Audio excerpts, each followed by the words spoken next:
Ish, I'm Sister Jenna. How are you? Nice checking in with you. Today's topic is quite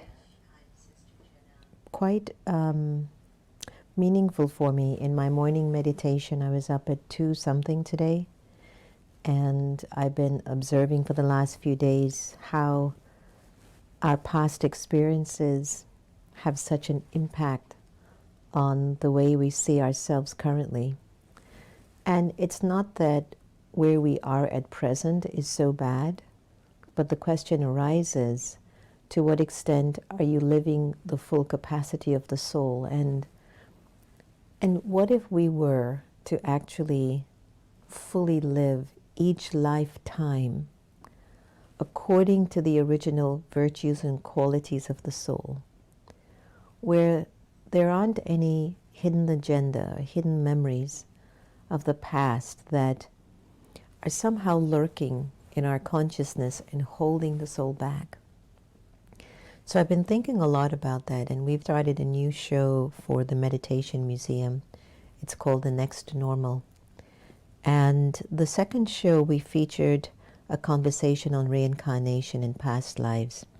A lot of people felt a little bit like eerie or uncomfortable, and that's okay. But it's definitely something that you and I can't escape or run away from.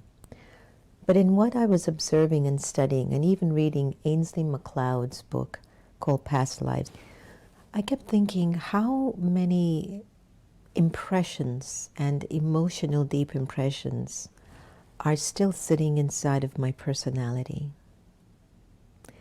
And I invite you to think of that for yourself. How much of your yesterday are you still thinking about? When I was sitting in the meditation room this morning, I was talking to my mother, Sister Gita, who used to co-host American Meditating Radio Show with me. She's now fully retired, by the way. I can't get her on the show for a bit. But while we were sitting in meditation this morning, I turned to her and I said, why is it that we're not fully present with each other? Like, don't we value each other that we should be like fully present with each other, but yet there's something that, there's a memory, there's an experience of some past relationship, past circumstance that still, I use the word lurk, because you know when something lurks behind you, it's not visibly showing that it's really there, but you can sense that it's there. So this energy of our past, why is it that we still take so much of our past into our present moment?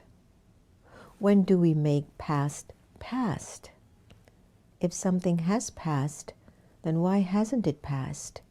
And yet, many times we'll sit with each other and talk about the good old days. Or we'll say, oh, I'll never forget what they did to me, and so on. We don't make past past. So I'm exploring this and I'm sharing this with you on Wise-ish today because I feel there's a real powerful fortune or boon or gift in our ability to begin to really check, like even right now, are you in a mode of the past while you're listening to me? And am I in a mode of my past as I share this with you? That's how powerful it is. That's how meaningful it can be. So just imagine, as you're listening to me, are you listening to me like trying to figure out from the past of where you are and how you need to interpret this? And as I'm telling you this, or I'm sharing this with you, am I coming from my past? I'll say there are two things happening right now as I share this with you. There's a part of me that wants to heal issues or unfulfilled agendas or stuff in me. Like, you can feel it, that even me sharing these thoughts with you is becoming a healing. But there's also a sense that there is a destiny, a vision that is also kind of waiting for me to step into as a result of whatever I'm feeling right now. And the destiny that's waiting for me to step into could either be fueled still from a detachment of my past, or maybe a release of something from my past. So how would the destiny feel?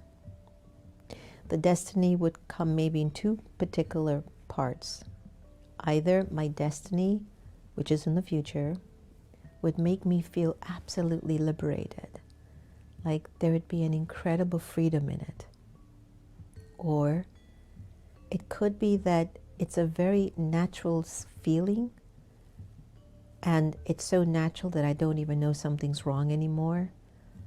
But when a particular energy comes in front of me and I get upset, angry, afraid, doubt myself, doubt my capacity, I start to worry, then it becomes proof.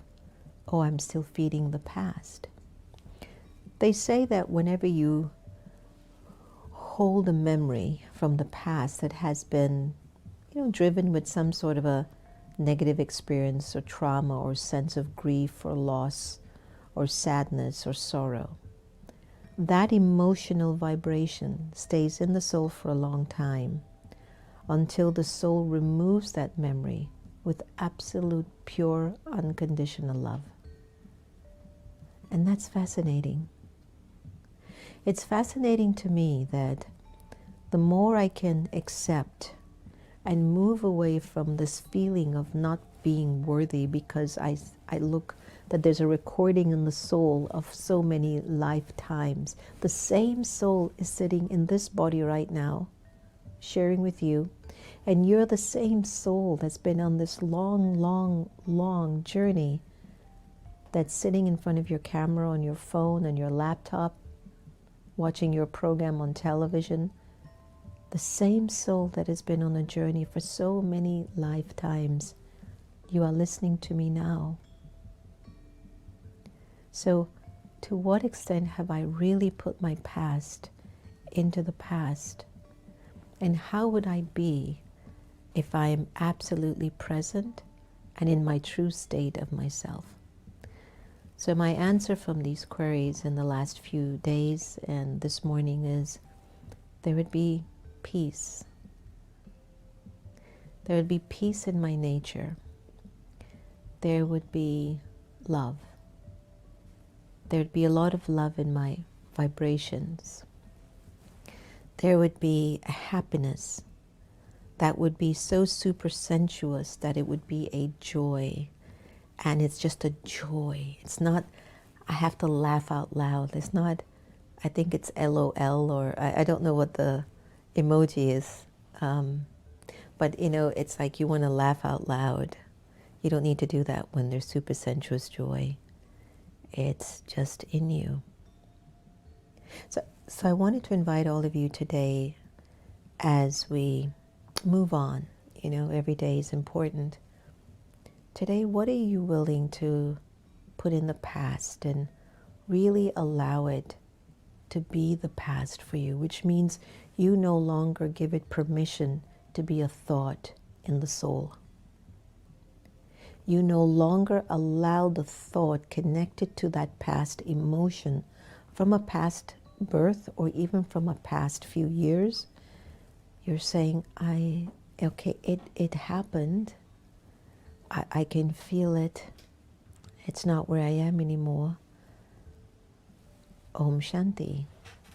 And you move on. So really, really important to look into this area and try to define it for yourself. So I hope that made some sense for you today and it has helped you to think about what the past could be for you. And if I'm free of a past, and that means that I'm not being weighed down, then just imagine how full my present and your present would actually be. So it would be a nice celebration to have. This is a nice one. Well, they all are very nice. May you remain immune, detached, and free from the bondages by practicing just being loving and detached. May you remain immune to any effects of feelings. That means detached and free from bondage by practicing being detached and loving. So in other words, may you experience love and being unaffected by situations by practicing detachment and love at the same time. And I think that answers our query today. That's what it actually means to be very, very present.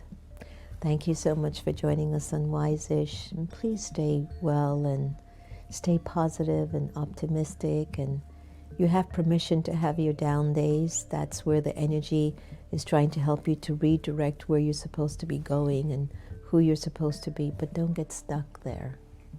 Just don't allow yourself to be stuck there. It's not fair to you, it's not fair to the ones around you, and it's definitely not fair to the vibrations of the planet. So Om Shanti, take care, be well.